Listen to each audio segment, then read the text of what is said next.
കശ്ചിത് ഗിരിഗുഹാഗേഹ കശ്ചിത് പുണ്യാശ്രമാശ്രയഃ കശ്ചിത് ഗൃഹസ്ഥാശ്രമവാൻ കശ്ചിത് ബഹുരടൻ സ്ഥിതഃ. ഈ ജ്ഞാനികളെ നമുക്ക് എവിടെ കണ്ടെത്താൻ പറ്റും? ഇപ്പം ഈ ജ്ഞാനികളെ നമുക്ക് എവിടെയാണ് കാണാൻ പറ്റുക? എവിടെയും കാണാം. കാരണം ഈ ജ്ഞാനികൾ ഏത് സാഹചര്യത്തിലും ജീവിക്കാൻ കഴിവുള്ളവരാണ്. അതുകൊണ്ട് ഇന്ന സ്ഥലത്ത് ചെന്നാൽ അവരെ കാണാമെന്നില്ല. ഓരോ ജ്ഞാനികളും ജീവിതത്തിൻ്റെ ഓരോ മണ്ഡലത്തിൽ വർത്തിക്കുന്നവരായിരിക്കും. ചക്രവർത്തിമാരായ ജ്ഞാനികളുണ്ടോ? ഉണ്ടല്ലോ. ജനക മഹാരാജാവ്, ഋഷഭദേവൻ, ഇവരെ പോലെയുള്ള ചക്രവർത്തികൾ, മഹാജ്ഞാനികൾ രാജ്യം ഭരിച്ചവരാണെന്ന്. ജ്ഞാനി ഒന്നിനും കൊള്ളാത്തവരാണ് എന്നൊരിക്കലും വിചാരിക്കരുത്. എല്ലാത്തിനും കൊള്ളാവുന്നവരാണ്. പക്ഷേ ഒന്നും വേണ്ടാന്ന് തീരുമാനിച്ച ആൾക്കാരാണ്. എല്ലാറ്റിനും കൊള്ളാം, എന്തും അവരെ കൊണ്ട് പറ്റും. പക്ഷെ ഒന്നും വേണ്ടാന്ന് പ്രപഞ്ചത്തിൽ നിന്നും വിരമിച്ചവരാണ് അവർ. ഇപ്പം എവിടെയൊക്കെ കണ്ടെത്താൻ പറ്റും? ചില ജ്ഞാനികളെ കശ്ചിത് ഗിരിഗുഹാഗേഹ, പർവ്വതങ്ങളിലെ ചില ഗുഹകളിൽ നിങ്ങൾക്ക് ജ്ഞാനികളെ കണ്ടെത്താൻ ഒരുപക്ഷെ കഴിഞ്ഞേക്കും. അവിടെയും ജ്ഞാനികൾ വസിക്കാം. അവർക്ക് എവിടെയും വസിക്കാമല്ലോ. അപ്പോൾ ഗിരിഗുഹകളിൽ നിങ്ങൾക്ക് അവരെ കണ്ടെത്താൻ പറ്റും. കശ്ചിത് പുണ്യാശ്രമാശ്രയഃ, അദ്ദേഹം ചിലപ്പോൾ ഒരു ആശ്രമമൊക്കെ ഉണ്ടാക്കി, ഒരു പർണശാലയൊക്കെ നിർമ്മിച്ച് അതിൻ്റെ ഉള്ളിൽ കഴിയുന്നവനായിരിക്കും. ഒരു തപസ്വിയായിട്ട് കഴിയുന്ന ജ്ഞാനികളും ഉണ്ട്. തീർന്നില്ല. കശ്ചിത് ഗൃഹസ്ഥാശ്രമവാൻ, കുടുംബത്തിലും കാണാൻ പറ്റും നിങ്ങൾക്ക് ജ്ഞാനികളെ. ഭാര്യയോടും കുട്ടികളോടും ഒപ്പം കഴിയുന്ന ജ്ഞാനികൾ ഒരുപാടുണ്ട്. പക്ഷെ നിങ്ങൾക്ക് അവരെ അടയാളം കണ്ടെത്താൻ കഴിഞ്ഞു എന്ന് വരില്ല. അവർ ജ്ഞാനം നേടിയവരായിരിക്കും. ഗൃഹസ്ഥാശ്രമത്തിൽ നിങ്ങൾക്ക് ജ്ഞാനികളെ കണ്ടെത്താൻ പറ്റും. അവരെ എവിടെയാണ് നിങ്ങൾക്ക് കാണാൻ കഴിയാത്തതെന്നാണ്. ജീവിതത്തിൻ്റെ ഏത് തുറയിലും നിങ്ങൾക്ക് ജ്ഞാനിയെ കണ്ടെത്താൻ പറ്റും. പക്ഷേ അവർ ജ്ഞാനിയാണെന്നുള്ള കാര്യം നമുക്ക് മനസ്സിലാക്കാൻ അതിനൊരു പാകത വേണം. എന്ത് പാകത? നമ്മൾ ജ്ഞാനിയായിരിക്കും. ഞാൻ ജ്ഞാനിയായി മാറിയാൽ മാത്രമേ മറ്റൊരു ജ്ഞാനിയെ എനിക്ക് തിരിച്ചറിയാൻ പറ്റൂ. അല്ലാതെ ബാഹ്യമായ ആ ജീവിത രീതി, വേഷവിധാനം, അതൊന്നും കൊണ്ട് ജ്ഞാനിയെ തിരിച്ചറിയാൻ പറ്റില്ല. ഈ ജ്ഞാനം എന്ന് പറയുന്നത് ബുദ്ധിനിഷ്ഠമായ ഒന്നാണ്. ബുദ്ധിയിൽ അധിഷ്ഠിതമാണ് ഈ ജ്ഞാനം എന്ന് പറയുന്നത്. ക്ലീൻ ഷേവ് ചെയ്തുകൊണ്ട് നല്ല വെളുത്ത ഷർട്ടും വെളുത്ത മുണ്ടും ധരിച്ച ഒരു ജ്ഞാനിയായിരുന്നു നമ്മുടെ ബഹുമാന്യനായ ജി ബാലകൃഷ്ണൻ നായർ സാർ. ആരോ ചോദിച്ചു, 1.5 വാടം ഷേവ് ചെയ്യുന്ന ഇദ്ദേഹം എങ്ങനെയാണ് ജ്ഞാനിയാവുക? ഇവിടെ ജ്ഞാനി ഷേവ് ചെയ്യാൻ പാടില്ലെന്ന് എവിടെ പറഞ്ഞിരിക്കുന്നു? ജ്ഞാനി മുടിയും താടിയും മീശയും ഒക്കെ നീട്ടി വളർത്തിയാലേ ജ്ഞാനിയാവത്തുള്ളൂ. അതൊക്കെയാണോ ജ്ഞാനത്തിൻ്റെ മാനദണ്ഡങ്ങൾ? ഇങ്ങനെ ഒരുപാട് തെറ്റിദ്ധാരണകളുണ്ട് നമുക്ക്. ഭാര്യയോടും കുട്ടികളോടും താമസിക്കുന്ന ഒരാൾക്ക് ജ്ഞാനം നേടാൻ പറ്റില്ല. ആര് പറഞ്ഞു? ഇതൊക്കെ നമ്മുടെ തെറ്റിദ്ധാരണകളാണ്. വീട് വിട്ടിറങ്ങണം, സന്യാസം വാങ്ങിച്ച എവിടെയെങ്കിലും ഹിമാലയത്തിലോ കാശിയിലോ എവിടെയെങ്കിലും ചെന്ന് ഇങ്ങനെ കണ്ണടച്ച് കഴിഞ്ഞാൽ ഇരുട്ട് കാണാം, അത്രയേ ഉള്ളൂ. അല്ല, അതിൻ്റെ ഇടയ്ക്ക് ഇങ്ങനെ ദിവ്യമായ രൂപങ്ങളെ ഇങ്ങനെ ധ്യാനിച്ച, ദിവ്യമായ രൂപങ്ങളൊക്കെ മനസ്സിൻ്റെ സൃഷ്ടിയാണ്. ഞാൻ ആത്മാവാണെന്നുള്ളത് അറിവാണ്. അത് ബുദ്ധിയിലാണ് പ്രകാശിക്കേണ്ടത്. അല്ലാതെ ഏതെങ്കിലും ഒരു രൂപത്തെ ധ്യാനിച്ചത് കൊണ്ട് മാത്രം ഒരാൾ ജ്ഞാനിയാവില്ല. മനസ്സിൻ്റെ ഏകാഗ്രതയ്ക്ക് വേണ്ടി നിങ്ങൾക്ക് ഏത് രൂപത്തെയും അംഗീകരിക്കാം, അതൊന്നും വേണ്ടെന്നല്ല. പക്ഷേ ഈ ഏകാഗ്രതയിലൂടെ നിങ്ങൾ നേടേണ്ടത് ആത്മജ്ഞാനമാണ്. എന്താണ് ആത്മജ്ഞാനം? ഞാൻ ആത്മാവാണ് എന്നുള്ള അറിവ് അല്ലെങ്കിൽ അനുഭവം. അത് നേടാൻ പറ്റാതെ എന്തെങ്കിലുമൊക്കെ തക്കിട തരികിട പരിപാടികൾ കാണിച്ച് ഈ ജ്ഞാനം നേടാമെന്ന് ആരും കരുതണ്ട. ജഗദീശ്വരനെ പറ്റിക്കാൻ പറ്റില്ല. ആരുടെ കണ്ണിലും മണ്ണിടാം നമുക്ക്, പക്ഷേ ഭഗവാനെ മാത്രം നമുക്ക് പറ്റിക്കാൻ പറ്റില്ല. ഉള്ളിരുന്ന്, ഡേയ് നീ ഫ്രോഡ് പരിപാടിയാണല്ലോ ഇവിടെ കാണിക്കുന്നത്, നീ ലോകത്ത് മുഴുവൻ പറ്റിച്ചോണ്ട് നടക്കുന്നവനാണല്ലോ. അദ്ദേഹം ഒന്നും പറയത്തില്ല, പക്ഷെ എല്ലാം നോക്കിക്കൊണ്ട് ഉള്ളിൽ ഒരാളുണ്ട്. അദ്ദേഹത്തെയാണ് ഭഗവാൻ എന്ന് പറയുന്നത്. നമ്മളെന്താ ചെയ്യുന്നത്? അമ്പലത്തിനകത്ത് പ്രതിഷ്ഠിച്ച് അവസാനം പൂജയും പുരസ്കാരവും ഒക്കെ കഴിഞ്ഞിട്ട് നല്ല വലിയ പൂട്ട് കൊണ്ട് പൂട്ടി താക്കോല് ഇളിയിലും ചെരുകി നമ്മൾ വീട്ടിലേക്ക് വരും. ഈശ്വരൻ എൻ്റെ കസ്റ്റഡിയിലാണ് എന്നാണ് പറയുന്നത്. ഈശ്വരനെ പൂട്ടി താക്കോലം കൊണ്ട് നടക്കുന്നവരാണ്. അദ്ദേഹത്തെ പൂട്ടിയിടാൻ പറ്റുമോ? പ്രപഞ്ചം മുഴുവൻ വ്യാപിച്ചു നിൽക്കുന്ന ആ പരമാത്മാവിനെ ആർക്ക് തളയ്ക്കാൻ പറ്റും? ആർക്ക് പൂട്ടിയിടാൻ പറ്റും? സർവവ്യാപിയായ ആത്മതത്വത്തെ എങ്ങനെ ബന്ധനത്തിലാക്കാൻ പറ്റും? പക്ഷേ ആ ഭഗവാനെ പോലും ബന്ധനസ്ഥനാക്കിയ ആൾക്കാരുണ്ട്. അവരാണ് ജ്ഞാനികൾ. അംബരീഷൻ എന്താ പറഞ്ഞത്? മഹാവിഷ്ണുവിൻ്റെ അടുത്ത് ദുർവാസാവ് ചെന്ന് ആരെയൊക്കെയോ ശരണം പ്രാപിച്ചു. കൃത്തിക എന്നുള്ള ഭീകരരൂപിണിയായ രാക്ഷസി ഓടിക്കുകയാണ്. 3 ലോകങ്ങളിലും ചെന്നു. ശിവഭഗവാന്റെ കാൽക്കൽ വീണു. ശിവഭഗവാൻ പറഞ്ഞു, ഡേ ഇവിടെ രക്ഷയില്ല, നീ എന്നെ ശരണം പ്രാപിച്ചിട്ട് എൻ്റെ പിടിയിൽ ഒതുങ്ങുന്ന കേസല്ല ഇത് കേസ് കെട്ട് വേറെയാണ്. അദ്ദേഹവും കൈയൊഴിഞ്ഞു. ബ്രഹ്മദേവൻ്റെ അടുത്തോടി. ബ്രഹ്മദേവൻ പറഞ്ഞു, എന്നെ കൊണ്ടും പറ്റില്ല. അവസാനം എന്താ? മഹാവിഷ്ണുവിൻ്റെ അടുത്ത് നിന്ന്. അംബരീഷൻ വിഷ്ണുഭക്തനായിരുന്നു. മഹാവിഷ്ണുവിൻ്റെ കാൽക്കൽ ചെന്ന് വീണു. ഭഗവാനെ എന്നെ രക്ഷിക്കണേ, ഈ കൃത്തിക എന്നെ ഭക്ഷിക്കാനായി പുറകെ തുരത്തുകയാണെന്ന് പറഞ്ഞു. മഹാവിഷ്ണു പറഞ്ഞു, ഡേയ് നിന്നെ രക്ഷിക്കണമെന്ന് എനിക്ക് ആഗ്രഹമുണ്ട്. ദുർവാസാവ് പരമശിവഭക്തനാണ്. പക്ഷേ ശിവൻ പോലും കൈയൊഴിഞ്ഞു. അവസാനം ഒരു ഗതിയും പരഗതിയും ഇല്ലാതെയാണ് മഹാവിഷ്ണുവിനെ ശരണം പ്രാപിച്ചത്. മഹാവിഷ്ണു പറഞ്ഞു, ദുർവാസരെ തന്നെ രക്ഷിക്കണമെന്ന് എനിക്ക് അതിയായ ആഗ്രഹമുണ്ട്. പക്ഷേ എന്ത് ചെയ്യാം? എൻ്റെ കൈകൾ കെട്ടപ്പെട്ടിരിക്കുന്നു. അതെന്താ? അങ്ങേ എൻ്റെ കൈകൾ മാത്രമല്ല, എന്നെ ഒരാൾ തടങ്കലിൽ പാർപ്പിച്ചിരിക്കുന്നു. ആരാണ്? ആ അംബരീഷൻ. അവൻ്റെ ഹൃദയ ഗുഹയിൽ എന്നെ അടച്ചിട്ടിരിക്കുന്നു. എനിക്കൊന്നും ചെയ്യാൻ പറ്റില്ല എന്നാണ്. ഭഗവാനെ ഹൃദയ ഗുഹയിൽ ബന്ധനസ്ഥനാക്കിയവരാണ് ഭക്തന്മാർ, അല്ലെങ്കിൽ ജ്ഞാനികൾ. ഇപ്പം എന്താ മാർഗം? അംബരീഷനെ തന്നെ ശരണം പ്രാപിക്കുക. അവിടുന്ന് വൈകുണ്ഠത്തിൽ നിന്ന് ഓടി അംബരീഷൻ്റെ കാൽക്കൽ ഓടി വന്ന്, അംബരീഷനെ എന്നെ രക്ഷിക്കണം എന്ന് പറഞ്ഞ് കാൽക്കൽ വീഴാൻ പോയ ആ മഹർഷിയെ കാൽക്കൽ വീഴാൻ അനുവദിക്കാതെ 2 കൈകൾ കൊണ്ടും പൊക്കിയെടുത്തു. അങ്ങ് എന്താണ് ഈ കാണിക്കുന്നത്? അങ്ങ് മഹാതപസ്വിയാണ്. ലോകത്തിലുള്ള ജനങ്ങൾക്ക് മുഴുവൻ ആദരണീയനാണ്. അങ്ങ് എൻ്റെ കാലിൽ വീഴുകയോ? പാടില്ല മഹർഷേ. എന്താണ്? അല്ല, ഈ കൃത്തിക എന്നെ ഓടിക്കുന്നു. ഒരു കാര്യം ചെയ്യാം, ഞാൻ എൻ്റെ ഭഗവാനോട് പ്രാർത്ഥിച്ചു നോക്കാം. മഹാവിഷ്ണുവിനെ ധ്യാനിച്ചു, ഈ ദുർവാസരെ രക്ഷിക്കണേ. അംബരീഷൻ ധ്യാനിച്ചപ്പോൾ ഭഗവാന്റെ അനുഗ്രഹം ദുർവാസാവിന് ലഭിച്ചു. ആ കൃത്തിക അവിടെ നിന്ന് അപ്രത്യക്ഷയായി. ഇതേ ഭഗവാനെ നേരിട്ട് ചെന്ന് കണ്ടപ്പോൾ അദ്ദേഹം കൈയൊഴിഞ്ഞതെന്തേ? ഭക്തിയില്ല. അംബരീഷിൻ്റെ ഉള്ളിൽ ഭക്തിയുണ്ട്. ഈ ഭക്തിയാകുന്ന കയറ് കൊണ്ട് വേണം ആ സർവേശ്വരനെ ബന്ധിക്കാൻ. എങ്ങും വ്യാപിച്ചു നിൽക്കുന്ന ആ തത്വത്തെ നമ്മുടെ ഹൃദയത്തിൽ ഭക്തി കൊണ്ട് കെട്ടിയിടാൻ പറ്റും. അതാണ് ആ യശോദാമ്മ ചെയ്തത്. കൃഷ്ണനെ ഉരലിൽ കെട്ടിയിട്ടു. ആദ്യം കെട്ടിയിടാൻ ശ്രമിച്ചപ്പോൾ കയറിന് നീളം പോരാ, ഒരല്പം കുറവ്. ഇങ്ങനെ ചുറ്റി വരുമ്പോഴേക്കും കെട്ടിടാൻ പറ്റുന്നില്ല. അപ്പോൾ കുറച്ചുകൂടെ വലിയ കയറെടുത്തു. അപ്പോഴും കുറച്ച് നീളം കുറവ്. പക്ഷെ ഇതെന്തൊരു ആശ്ചര്യമാണ്! എത്ര നീളമുള്ള കയറെടുത്താലും ഒരല്പം കുറവ്. ഇങ്ങനെ കെട്ടിടണ്ടേ, ചുറ്റി കെട്ടണ്ടേ, കുറവ്. അവസാനം ആ യശോദാമ്മ ഓടി തളർന്നു. ആ മുറ്റം മുഴുവൻ യശോദാമ്മയെ ഇട്ട് ഓടിച്ചു ആ ഉണ്ണിക്കണ്ണൻ. അവസാനം എന്ത് ചെയ്തു? തളർന്ന് ഒരിടത്തിരുന്നു.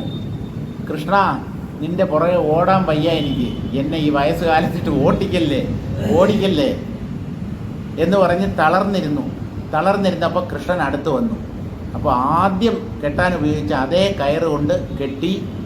അപ്പോൾ കയറിന് നീളം തികഞ്ഞു. ഇതെന്ത് അത്ഭുതമാണ്! ശരണാഗതി. എന്നെക്കൊണ്ട് പറ്റില്ല, ഈ ഭഗവാനെ കെട്ടിയിടാൻ എന്നെക്കൊണ്ട് പറ്റില്ല എന്ന് സ്വയം ഈ അഹന്ത, ജീവഭാവം ഭഗവാന്റെ മുമ്പിൽ അടിയറവ് പറയുമ്പോൾ ഭഗവാൻ ദാ എന്നെ കെട്ടിക്കോ എന്ന് പറഞ്ഞിട്ട് അടുത്ത് വന്നു. ഭക്തിക്ക് മാത്രം അധീനപ്പെടുന്നവനാണ്. ഭക്തിയുടെ അധീനതയിൽ മാത്രം വരുന്ന വ്യക്തിയാണ് ഈ പരമാത്മാവ്. അപ്പോൾ ഈ ഗിരിഗുഹകളിൽ നിങ്ങൾക്ക് ജ്ഞാനിയെ കണ്ടെത്താൻ കഴിഞ്ഞേക്കാം, അല്ലെങ്കിൽ പുണ്യാശ്രമങ്ങളിൽ വസിക്കുന്ന ഒരു വ്യക്തിയുമാവാം, ഗൃഹസ്ഥനായും അദ്ദേഹം ജീവിക്കാം. കശ്ചിത് ബഹുരടൻ സ്ഥിത, ആ വാക്കിനെ രണ്ട് രീതിയിൽ വിഗ്രഹിക്കുകയാണ്. കശ്ചിത് ബഹുഹു അടൻ സ്ഥിത, പല സ്ഥലങ്ങളിലും ചുറ്റി സഞ്ചരിക്കുന്നവനായിട്ടും ഒരു ജ്ഞാനി കാണപ്പെടാം. അല്ലെങ്കിൽ ബഹുരടൻ സ്ഥിത, ധാരാളം സംസാരിക്കുന്നവർ, പല സ്ഥലങ്ങളിലും ചെന്ന് ഈ തത്വം പറഞ്ഞു നടക്കുന്നവനുമാവാം ഈ ജ്ഞാനി. ഇപ്പോൾ അവരെ ഇന്ന പ്രകാരത്തിലെ മനസ്സിലാക്കാൻ പറ്റുമോ എന്നുള്ളതില്ല. എവിടെയും നമുക്ക് അവരെ കണ്ടെത്താം. തീർന്നില്ല. കശ്ചിത് ഭിക്ഷാചരാചാരഃ, കശ്ചിദേകാന്തതാപസഃ, കശ്ചിൻ മൗനവ്രതധരഃ, കശ്ചിത് ധ്യാനപരായണഃ. ജ്ഞാനി ധ്യാനിക്കുമോ? ജ്ഞാനിക്ക് എന്ത് ചെയ്താലെന്ത്? ജ്ഞാനി രുചികരമായ ഭക്ഷണം കഴിക്കുമോ? അല്ല, അദ്ദേഹത്തിന് എന്താ അയിത്തം വല്ലതും ഉണ്ടോ? രുചികരമായ ഭക്ഷണം കഴിക്കാൻ പാടില്ല എന്ന് ശാസ്ത്രങ്ങൾ ഏതെങ്കിലും രീതിയിൽ വിലക്കേർപ്പെടുത്തിയിട്ടുണ്ടോ ഈ ജ്ഞാനിക്ക്? അല്ല, അദ്ദേഹം പട്ടുവസ്ത്രം ധരിക്കുവോ, പാൻ്റ് ഇടുവോ, ടീഷർട്ട് ഇടുവോ? എന്ത് വേണമെങ്കിലും ഇടും അയാൾ.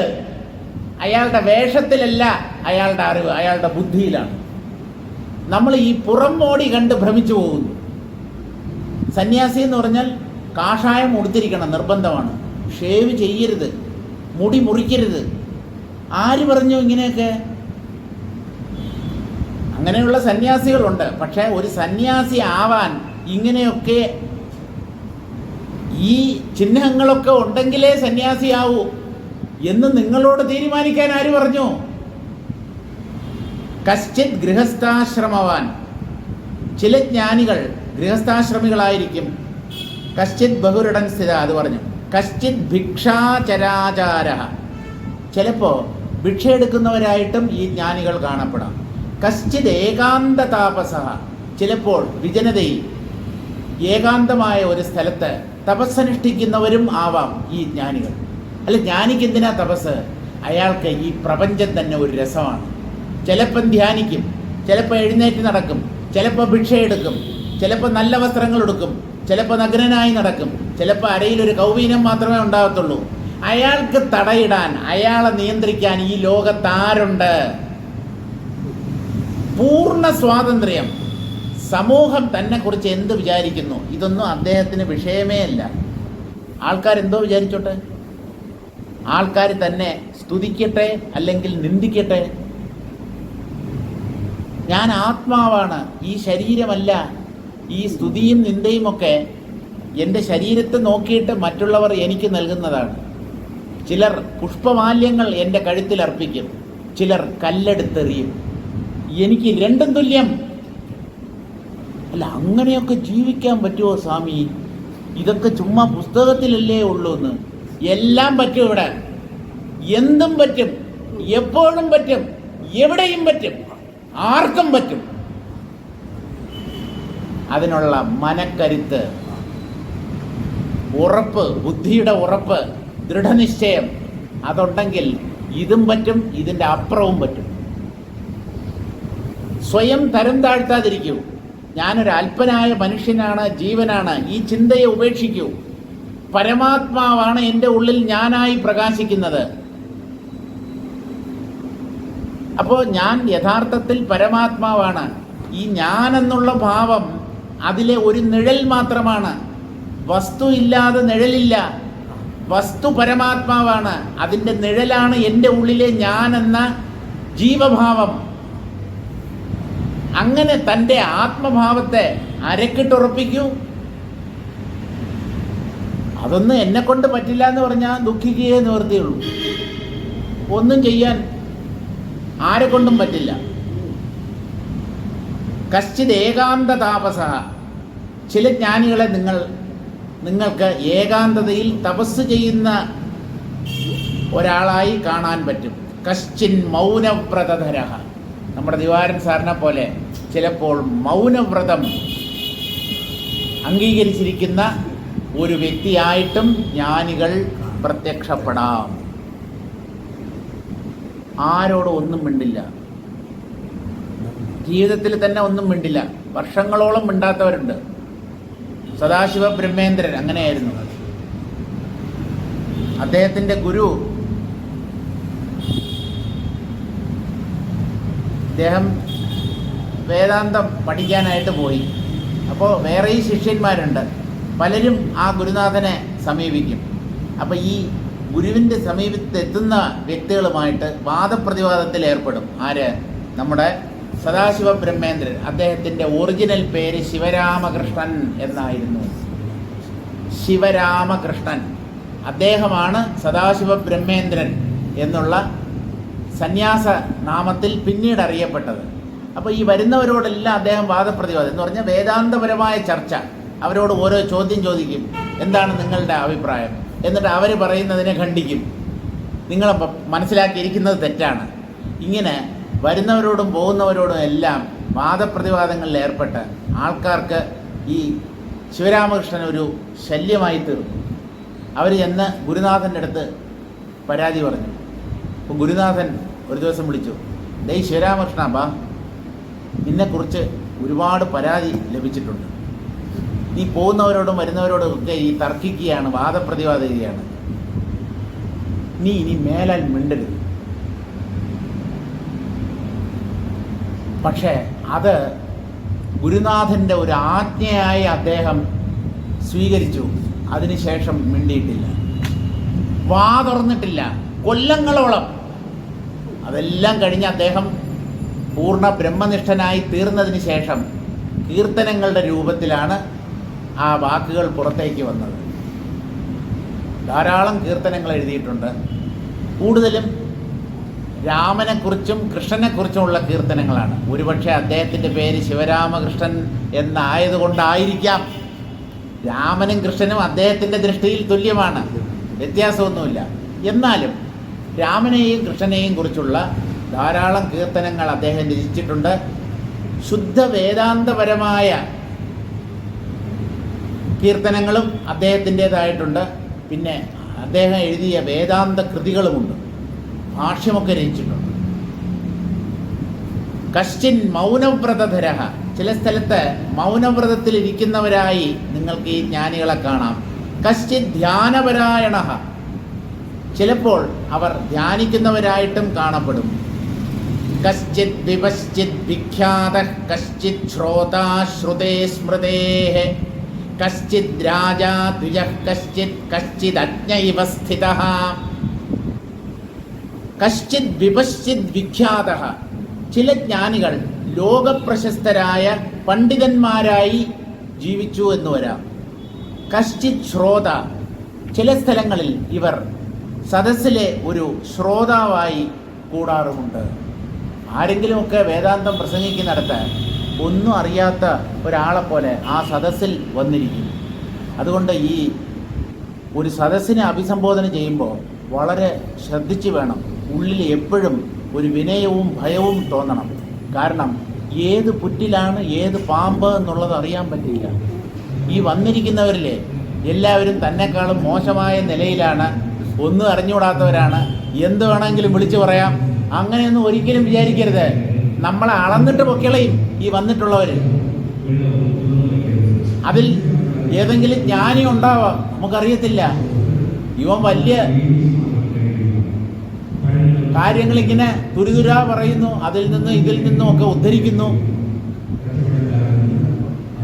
അതിലെന്തെങ്കിലും പിശകോ എന്തെങ്കിലും ഉണ്ടെങ്കിൽ അവർ പെട്ടെന്ന് അത് മനസ്സിലാക്കും.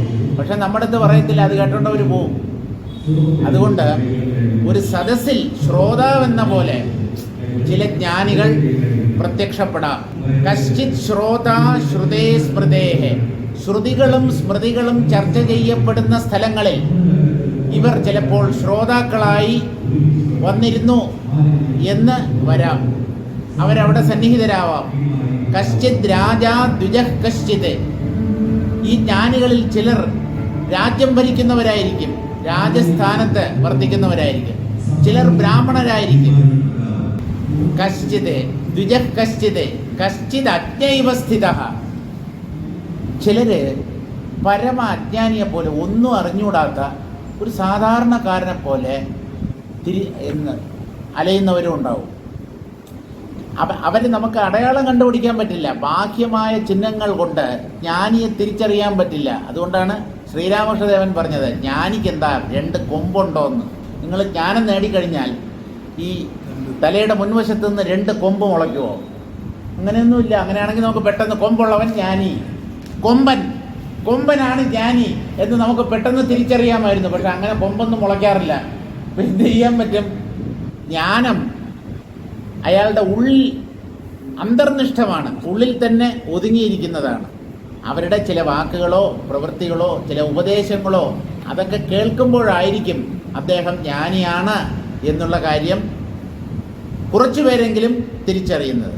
അപ്പോൾ അജ്ഞനെ പോലെ അദ്ദേഹം സ്ഥിതി ചെയ്തു എന്ന് വരാം.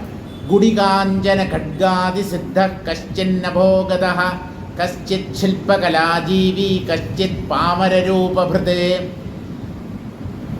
ചിലർ സിദ്ധന്മാരായി നടക്കുന്നുണ്ടാവും. ഗുഡികാഞ്ചനം എന്ന് പറഞ്ഞാൽ അത് ഒരു തരത്തിലുള്ള കൺമഷിയാണ്.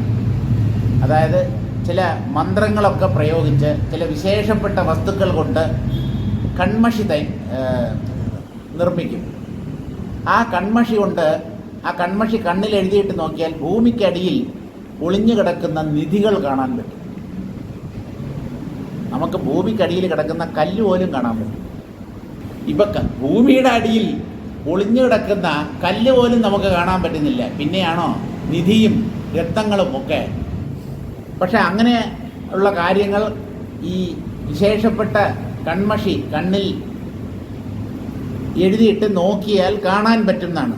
അങ്ങനെയുള്ള സിദ്ധിവിശേഷങ്ങളുള്ള ജ്ഞാനികളുമുണ്ട്. അതുപോലെ മാന്ത്രിക ശക്തിയുള്ള വാൾ അത് ധരിച്ചുകൊണ്ട് നടക്കുന്ന ജ്ഞാനികളുമുണ്ട്. അല്ല, ജ്ഞാനിക്ക് എന്തിനാ വാൾ? അദ്ദേഹത്തിന് ആരെയും പേടിയില്ലല്ലോ. കയ്യിലൊരു വാളിരിക്കട്ടെ, ചുമ്മാ പോണ പോക്കിനെ പറഞ്ഞാൽ ചുമ്മാ ഇരിക്കട്ടെ. കയ്യിലൊന്നില്ല, ഇരിക്കുന്നതുകൊണ്ട് എന്താ ദോഷം? അദ്ദേഹം അത് പ്രയോഗിക്കത്തില്ല, ചുമ്മാ ഇരുന്നോട്ടെ കയ്യിലൊരെണ്ണം. അപ്പോൾ ഖഡ്ഗം തുടങ്ങിയ ആയുധങ്ങൾ ധരിച്ച് നടക്കുന്ന ജ്ഞാനികളുമുണ്ട്. കശ്ചിൻ അഭോഗത. ചിലർ ഭൂമിയിലല്ല സഞ്ചാരം, ആകാശമാർഗത്തിലൂടെ സഞ്ചരിക്കുന്നവരാണ് ചില ജ്ഞാനികൾ. അങ്ങനെയുള്ള സിദ്ധികളുള്ള ജ്ഞാനികളുണ്ട്. കശ്ചിത് ശില്പകലാജീവി. ചിലർക്ക് ശില്പകലയിൽ താല്പര്യമുണ്ടാവും എന്ന് പറഞ്ഞാൽ പ്രതിമകളൊക്കെ നിർമ്മിക്കുന്നവരായിരിക്കും. ഏതെങ്കിലും കലാരംഗത്ത് കഴിവ് അല്ലെങ്കിൽ മികവ് തെളിയിച്ചവരായിരിക്കും. അതായത് സംഗീതജ്ഞന്മാരുടെയും ചിത്രകാരന്മാരുടെയും ഇടയിലും ജ്ഞാനികൾ ഉണ്ടാവാം. അയാൾ ചിത്രകാരനായിരുന്നു, അയാൾക്ക് ജ്ഞാനം ലഭിച്ചു. ഇപ്പം ആ ചിത്രകല അയാൾ തുടർന്ന് ചെയ്യുന്നു. ബീഡി തീർത്തുകൊണ്ടിരുന്ന ആളാണ് നിസർഗദത്ത മഹാരാഷ്ട്രയിൽ. അദ്ദേഹത്തിൻ്റെ പ്രധാന ജോലി ബീഡി തീർപ്പായിരുന്നു. ജ്ഞാനം ലഭിച്ചു, ബീഡി തീർക്കുന്നത് തുടർന്ന് നടത്തി. ഞാനീ ബീഡി തീർക്കാമോ? അജിയുടെ അഭിപ്രായം എന്താണ്? ഞാനീ ബീഡി തീർക്കാമോന്ന്? അയ്യേ, അങ്ങനെ അയ്യേ പുയ്യേ ഒന്നുമില്ല. അത് അദ്ദേഹത്തിൻ്റെ കുലത്തൊഴിലായിരുന്നു. അത് തന്നെ അദ്ദേഹം തുടർന്ന് ചെയ്തുകൊണ്ടിരുന്നു. മൺപാത്രങ്ങൾ നിർമ്മിക്കുന്ന ഒരാൾക്ക് ജ്ഞാനം ലഭിച്ചാൽ അയാൾ അയാളുടെ കുലത്തൊഴിൽ തുടർന്ന് ചെയ്തുകൊണ്ടിരിക്കും. അല്ല, തൊഴിലെന്തിനാ മാറ്റേണ്ടത്? ഉടനെ അയാൾ കാഷായം കൊടുത്ത് വീട്ടിൽ നിന്ന് ഇറങ്ങിപ്പോകണം. എന്തിന്? നമ്മുടെ ബാഹ്യ ജീവിതത്തെ മാറ്റിമറിച്ചത് കൊണ്ട് ജ്ഞാനം കിട്ടുകയില്ല. ജ്ഞാനം ലഭിച്ചതിന് ശേഷം ബാഹ്യ ജീവിതത്തെ മാറ്റിമറിക്കേണ്ട കാര്യവുമില്ല. ഇവിടുന്ന് വേറെ എവിടെയെങ്കിലും പോയതുകൊണ്ട് ജ്ഞാനമൊന്നും കിട്ടാൻ പോണില്ല.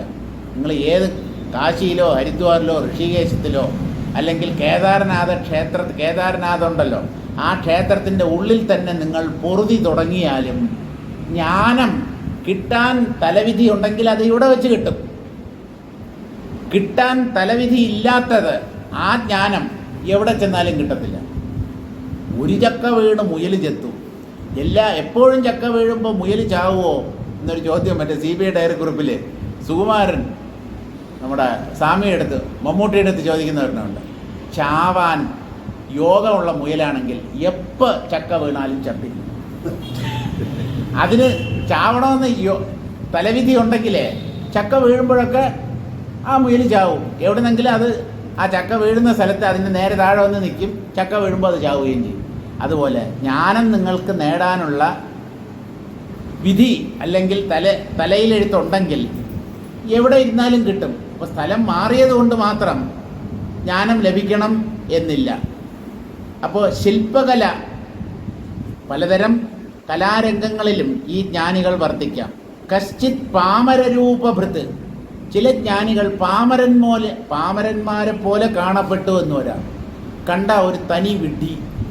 അങ്ങനെയുള്ള ഒരു ജ്ഞാനിയായിരുന്നു നാറാണത്ത് ഭ്രാന്തൻ. മഹാജ്ഞാനിയായിരുന്നു. അദ്ദേഹത്തിനെ ആളുകൾ ഭ്രാന്തൻ എന്നാണ് വിളിച്ചുകൊണ്ടിരുന്നത്. എന്താ, നേരം വെളുക്കുമ്പോൾ ഒരു വലിയ കല്ല് ഒരു കുന്നിൻ്റെ മുകളിലേക്ക് ഉരുട്ടി കയറ്റും.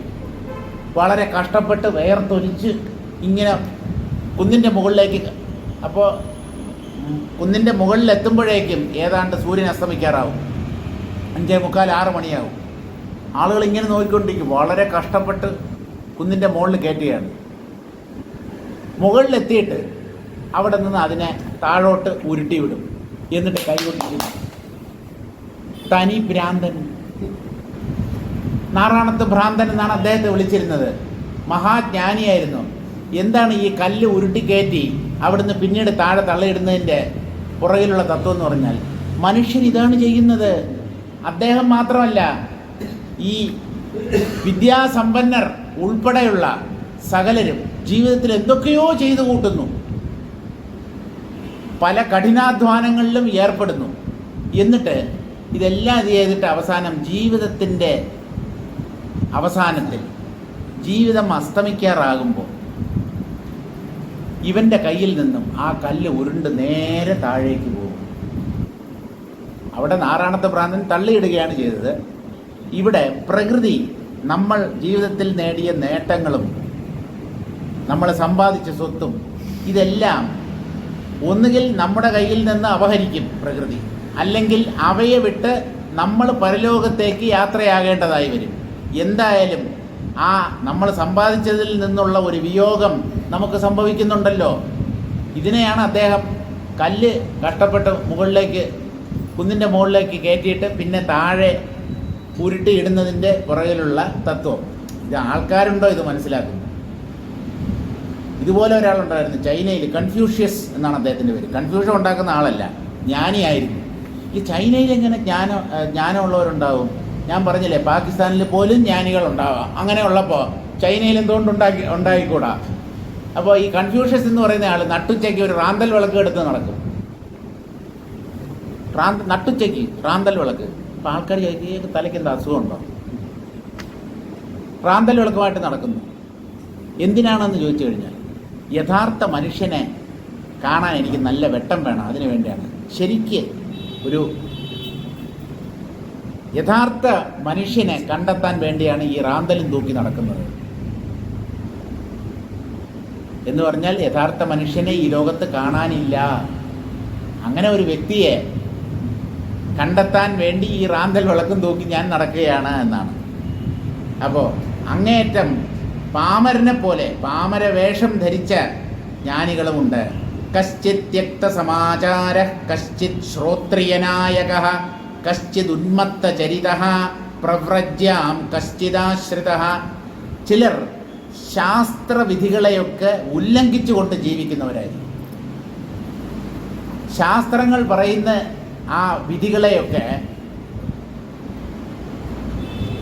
ശ്രദ്ധിക്കാതെ അതിന് നേരെ വിരുദ്ധമായി പ്രവർത്തിക്കുന്ന ജ്ഞാനികളെയും നിങ്ങൾക്ക് കാണാൻ പറ്റും. കശ്ചിത് ശ്രോത്രിയനായക, ചിലർ വേദപണ്ഡിതനായി വേദങ്ങളിൽ പറയപ്പെട്ടിട്ടുള്ള കർമ്മങ്ങളൊക്കെ കൃത്യമായി അനുഷ്ഠിച്ചുകൊണ്ട് ജീവിക്കുന്ന ജ്ഞാനികളുമുണ്ട്. ശ്രോത്രിയന്മാരിൽ നായകനായിട്ടുള്ള ജ്ഞാനിയുമുണ്ട്. കശ്ചിത് ഉന്മത്ത ചരിത, ചിലരുടെ പ്രവൃത്തി എന്ന് പറഞ്ഞാൽ തനി ഭ്രാന്തൻ്റെ പ്രവൃത്തിയാണ്. ഉന്മാദം ബാധിച്ച ഒരാളെപ്പോലെ, ഒരു ഉന്മത്തനെ പോലെ ജീവിക്കുന്ന ജ്ഞാനിയുമുണ്ട്. പ്രവ്രജ്യാം കശ്ചിദാശ്രിത, സന്യാസവേഷത്തിൽ നടക്കുന്ന ജ്ഞാനികളുമുണ്ട്. സന്യാസ ചിഹ്നങ്ങളൊക്കെ ധരിച്ച്, കാഷായമൊക്കെ ധരിച്ച്, ദണ്ഡം, കമണ്ഡലു ഇതുപോലെയുള്ള വസ്തുക്കൾ കരങ്ങളിൽ ധരിച്ച് ചുറ്റിത്തിരിയുന്ന ജ്ഞാനികളുമുണ്ട്.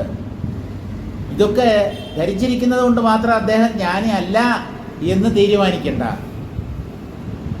പുരുഷോന ശരീരാദീന ച ചിത്താദി കിഞ്ചന പുരുഷശ്ചേതനം നാമ നശ്യതി കർഹിച്ചിത്. രാമ, പുരുഷൻ അഥവാ ജീവൻ അല്ലെങ്കിൽ ആ ജീവചൈതന്യം അത് ശരീരം മുതലായ മായാകാര്യങ്ങളല്ല. ആത്മാവെന്ന് പറയുന്നത് ശരീരമോ മനസ്സോ ഇന്ദ്രിയങ്ങളോ ബുദ്ധിയോ പ്രാണനോ ഒന്നുമല്ല. അത് ഇങ്ങനെയുള്ള മായാകാര്യങ്ങളിൽ നിന്ന് തികച്ചും വ്യത്യസ്തമാണ്. നച ചിത്താദി കിഞ്ചന, ശരീരം മുതലായവയൊന്നും ആത്മാവല്ല. മനസ്സ് മുതലായ സൂക്ഷ്മതത്വങ്ങളൊന്നും തന്നെ ആത്മാവല്ല. പുരുഷശ്ചേതനം നാമ, പുരുഷൻ എന്ന് പറഞ്ഞാൽ ശരീരമാകുന്ന പുരത്തിൽ ശയിക്കുന്നവൻ, ഈ ശരീരത്തിൽ കുടിയിരിക്കുന്നവനായ പരമാത്മാവാണ് യഥാർത്ഥ പുരുഷൻ. അദ്ദേഹം ചൈതന്യമാണ്, ചേതനയാണ് വാസ്തവത്തിൽ പുരുഷൻ എന്ന പേരിൽ അറിയപ്പെടുന്നത്.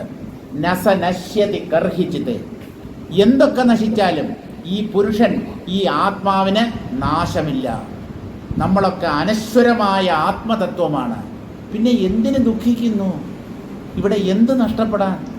ഏറ്റവും വലിയ നഷ്ടമെന്ന് പറയുന്നത് അവനവൻ്റെ ശരീരം ഇല്ലാതാവുന്നതാണ്. അപ്പോൾ പോലും നമ്മുടെ ആത്മാവിന് ഒരു പോറൽ പോലെ ഏൽക്കുന്നില്ല. മരണത്തെ തന്നെ ഭയമില്ലാത്തവന് വേറെ എന്തിനു ഭയപ്പെടണം? കള്ളന്മാരെ ഭയപ്പെടണോ? സർപ്പങ്ങളെ ഭയപ്പെടണോ? ദുഷ്ടന്മാരെ ഭയപ്പെടണോ? ഒന്നും ആവശ്യമില്ല. ആ ഭയങ്ങളൊക്കെ വേരൂന്നിയിരിക്കുന്നത് മരണഭയത്തിലാണ്. ഇവരിൽ നിന്ന് എനിക്ക് എങ്ങനെയെങ്കിലുമൊക്കെ മരണം സംഭവിക്കുമോ, ഞാൻ ചത്തുപോകുമോ എന്നുള്ളതാണ്. മരണത്തെ തന്നെ തൃണസമാനമായി കരുതുന്നവരാണ് ഈ ജ്ഞാനികൾ. ഈ ആത്മാവ് ഒരിക്കലും നശിക്കുന്നില്ല രാമ. ഇതാണ് വസിഷ്ഠൻ രാമനെ പറഞ്ഞു കേൾപ്പിക്കുന്നത്. രാമപ്രശ്നവാക്യേ കീദൃശഃ പുരുഷോത്തമഃ ഇതി പദം ശ്രുത്വാ തദർത്ഥ ജിജ്ഞാസാമപി സംഭാവയൻ പുരുഷം വർണ്ണയൻ തദുത്തമതാം ദർശയതി. രാമൻ്റെ ഒരു ചോദ്യം, ജ്ഞാനികൾ അല്ലെങ്കിൽ പുരുഷോത്തമന്മാർ ആരാണ്? ഇതായിരുന്നു രാമൻ്റെ ചോദ്യം. ആ പുരുഷോത്തമൻ ജ്ഞാനി തന്നെയാണ്. ജ്ഞാനികളെ മാത്രമേ നരശ്രേഷ്ഠരായി നമുക്ക് കരുതാൻ കഴിയുകയുള്ളൂ. മറ്റുള്ളവരൊക്കെ അല്പന്മാരാണ്. തൻ്റെ സ്വരൂപത്തെ മനസ്സിലാക്കി സദാ ആനന്ദത്തിൽ വർത്തിക്കുന്നവരാണ് യഥാർത്ഥ പുരുഷോത്തമന്മാർ. ആ പുരുഷോത്തമന്മാരുടെ ലക്ഷണം എന്താണ് എന്നാണ് പറഞ്ഞു കേൾപ്പിക്കുന്നത്. ആ തദർത്ഥ ജിജ്ഞാസാമപി, ഈ പുരുഷോത്തമന്മാരുടെ ലക്ഷണം എന്താണ് എന്നുള്ളതിനെയാണ് പടിപ്പടിയായിട്ട് വിവരിച്ചു കൊണ്ടുവരുന്നത്. സംഭാവയൻ പുരുഷം വർണ്ണയൻ തദുത്തമതാം ദർശയതി. യഥാർത്ഥ നരശ്രേഷ്ഠൻ ആരാണ് എന്ന് വർണ്ണിച്ചുകൊണ്ട് ആ വ്യക്തിയുടെ മഹിമയെ വ്യക്തമാക്കി വെളിപ്പെടുത്തി കൊടുക്കുന്നു. നസ നശ്യതി ഇത്യവിനാശിത്വാത് സയേവ ഉത്തമഃ ഇത്യർത്ഥഃ. ആരാണ് ഉത്തമൻ, ശ്രേഷ്ഠൻ, മഹാൻ എന്ന് ചോദിച്ചാൽ നശിക്കാത്തവനാണ് മഹാൻ. മഹാൻ ആത്മാ എന്നാണ് പറയുന്നത് ഉപനിഷത്ത്. ആരാണ് ഇവിടെ മഹാൻ? ആത്മാവാണ് മഹാൻ. എന്തുകൊണ്ട്? ആത്മാവ് നശിക്കുന്നില്ല, മറ്റുള്ളതെല്ലാം നശിക്കും. ആ ആത്മാവിനെ താനാണെന്ന് സാക്ഷാത്കരിച്ച വ്യക്തിയും മഹാനാണ്. ജ്ഞാനികളും മഹാന്മാരാണ്. എന്തുകൊണ്ട്? ഞാൻ ആത്മാവാണ് എന്നവർ സാക്ഷാത്കരിച്ചിരിക്കുന്നു. അതുകൊണ്ട് അവരിലും മഹത്വമുണ്ട്. പുരുഷശ്ചേതനം നാമ നശ്യതി കർഹിച്ചിത്. ഒരിക്കലും ഒരു പരിതസ്ഥിതിയിലും എന്തൊക്കെ നശിച്ചാലും ഈ ആത്മതത്വം നശിക്കുന്നില്ല. അതാണ് താൻ എന്ന കാര്യം അറിയണം, അനുഭവത്തിലൂടെ സാക്ഷാത്കരിക്കണം. അതിനെ ബുദ്ധിപരമായി ഗ്രഹിച്ചത് കൊണ്ട് മാത്രം കാര്യമില്ല. ഒരു ശ്ലോകം കൂടെ വായിച്ചിട്ട് നമുക്ക് നിർത്താം. അത് കഴിഞ്ഞിട്ട് പിന്നെ 2 ശ്ലോകം കൂടെ ഉള്ളൂ. പക്ഷേ നമുക്ക് സമയം തികയത്തില്ല. അതുകൊണ്ട് ഒരു ശ്ലോകം കൂടെ വായിക്കാം. ആ ശ്ലോകം കേട്ടാൽ നിങ്ങൾക്ക് ഭഗവത്ഗീതയിലെ ശ്ലോകം പോലെ തോന്നും. അച്ഛേദ്യോസാപദാഹ്യോസാപക്ലേദ്യോ ശോഷ്യയേവ ച നിത്യഃ സർവഗതസ്ഥാണുരചലോസൗ സനാതനഃ. അവിടെ അയം എന്നുള്ള വാക്കിന് പകരം അസൗ എന്നുള്ള വാക്ക് പ്രയോഗിച്ചിരിക്കുന്നു എന്നേ ഉള്ളൂ. ഗീതാ ശ്ലോകം എന്താണ്? അച്ഛേദ്യോയമസാദാഹ്യോയമക്ലേദ്യോ അശോഷ്യയേവ ച നിത്യഃ സർവഗതസ്ഥാണുരചലോയം സനാതനഃ. ആ അയം എന്നുള്ള വാക്കിന് പകരം അസൗ എന്ന വാക്ക് പ്രയോഗിച്ചിരിക്കുന്നു. രണ്ടിനും ഒരേ അർത്ഥം തന്നെയാണ്, ഇവൻ എന്നാണ് അർത്ഥം. ഒരു ചെറിയ വ്യത്യാസമുണ്ട്. അയം എന്നുള്ളത് എപ്പോഴും പുല്ലിംഗത്തിൽ മാത്രമേ പ്രയോഗിക്കുകയുള്ളൂ. അസൗ എന്നുള്ള വാക്കിന് ഇവൻ അല്ലെങ്കിൽ ഇവൾ എന്ന രണ്ടർത്ഥവുമുണ്ട്. അച്ഛേദ്യഃ അസൗ, ഈ ആത്മാവ് ഛേദിക്കാൻ പറ്റാത്തവനാണ്. ആയുധങ്ങൾ കൊണ്ട് മുറിക്കാൻ പറ്റില്ല, പരിക്കേൽപ്പിക്കാൻ പറ്റില്ല, ആയുധങ്ങൾ കൊണ്ട് ഹനിക്കാൻ പറ്റുന്നവനല്ല ഈ ആത്മാവ്. അദാഹ്യഃ, ഇവനെ കത്തിക്കാനും പറ്റില്ല. അസൗ അക്ലേദ്യഃ, ഇവനെ വെള്ളം കൊണ്ട് നനയ്ക്കാനും പറ്റില്ല. നനയ്ക്കാൻ തന്നെ പറ്റിയില്ലെങ്കിൽ ഇവനെ എങ്ങനെയാണ് നിങ്ങൾ മുക്കിക്കൊല്ലുക? വെള്ളം കൊണ്ട് നനയാത്തവനാണ് ഈ ആത്മാവ്. അശോഷ്യയേവച, ഇവനെ ഉണക്കിക്കളയാമോ? വെയിലത്തിട്ട് നമ്മൾ പല സാധനങ്ങൾ ഉണക്കിയെടുക്കുന്നില്ലേ, അതുപോലെ ഈ ആത്മാവിനെ ഉണക്കാൻ പറ്റുമെന്ന്. തീയിൽ കത്താത്തവൻ എങ്ങനെയാണ് വെയിലത്ത് കിടന്ന് ഉണങ്ങുന്നത്? തീയിൽ കുരുത്തത് വെയിലത്ത് വാടുമോ എന്ന് നമ്മൾ പഴഞ്ചൊല്ല് പറയാറുണ്ടല്ലോ. അതുപോലെ ഇതിനെ ഉണക്കാൻ പറ്റില്ല. കാറ്റത്ത് വായുവിൻ്റെ സഹായത്താലോ അല്ലെങ്കിൽ വെയിലിൻ്റെ സഹായത്താലോ ഇവനെ വരട്ടാൻ ഉണക്കാൻ സാധ്യമല്ല. ഇവൻ ആരാണപ്പാ? ഇവൻ ഈ ആത്മാവ് നിത്യഃ, അഴിവില്ലാത്തവൻ, ശാശ്വതമായി എന്നും നിലകൊള്ളുന്നവൻ. ശാശ്വതമായി നിലകൊള്ളുന്നവൻ എന്ന് പറഞ്ഞാൽ മതി. എന്നുമുള്ളവൻ. സർവഗതഃ, സർവവ്യാപിയാണ് ഈ ആത്മാവ്. അദ്ദേഹം ഇല്ലാത്ത ഒരു ബിന്ദു പോലുമില്ല. സ്ഥാണുഹു, അനക്കമില്ലാത്തവനാണ്. സ്ഥാണുഹു എന്ന് പറഞ്ഞാൽ തൂണെന്നാണ് അർത്ഥം. തൂൺ എങ്ങനെയാണോ അചഞ്ചലമായി നിലകൊള്ളുന്നത്, തൂണിനെ ഒരു 5-6 പേര് ചേർന്ന് വലിച്ചാലും ഒന്നും അത് മറിഞ്ഞ് താഴെ വീഴില്ല. തൂൺ പോലെ നല്ല ഉറപ്പുള്ളവനാണ് സ്ഥാണുഹു. അചലഹ, വീണ്ടും പറയുന്നു, ചലിക്കാത്തവനാണ്. അസൗ സനാതനഃ, സനാതനമായ സത്യമാണ് ഈ ആത്മാവ്. ആ ആത്മാവ് ഒന്നുകൊണ്ടും ഒരു തരത്തിലും ബാധിക്കപ്പെടുന്ന ഒന്നല്ല. ആ ആത്മാവാണ് ഓരോ ശരീരത്തിലും ഞാനുണ്ട് എന്ന് പ്രകാശിക്കുന്നത്. ഈ ആത്മാവിനെ തിരിച്ചറിഞ്ഞു കഴിഞ്ഞാൽ ഞാൻ ചത്തുപോകുമെന്നുള്ള ചിന്ത നിങ്ങളുടെ ഉള്ളിൽ എങ്ങനെ ഉണ്ടാവും? തന്നെ ശരീരമാണ് എന്ന് കരുതുന്നത് കൊണ്ടാണ് മരണഭയം പിടികൂടുന്നത്. ഞാൻ അമരമായ ആത്മതത്വമാണ്, ചേതനനാണ്. ചൈതന്യം ഉള്ളിലുള്ളത് കൊണ്ടാണ് ഈ ശരീരം ഇങ്ങനെ നിലനിൽക്കുന്നത്. എഴുന്നേൽക്കാനും ഓടാനും വരാനും പോകാനും കൊടുക്കാനും ഭക്ഷണം കഴിക്കാനും തെറി പറയാനും ഒക്കെ നമുക്ക് ശക്തി പകരുന്നത് ഈ ആത്മാവാണ്. ആ ആത്മാവ് ശരീരനാശത്തിൽ നശിക്കുന്നില്ല തന്നെ. അങ്ങനെ 60 ശ്ലോകം നമ്മൾ പൂർത്തിയാക്കി. ഇനി 2 ശ്ലോകങ്ങളും കൂടെയുള്ളൂ. അത് നമുക്ക് അടുത്ത ശനിയാഴ്ച വായിച്ച് തീർത്തിട്ട് 103-ാമത്തെ അധ്യായത്തിൽ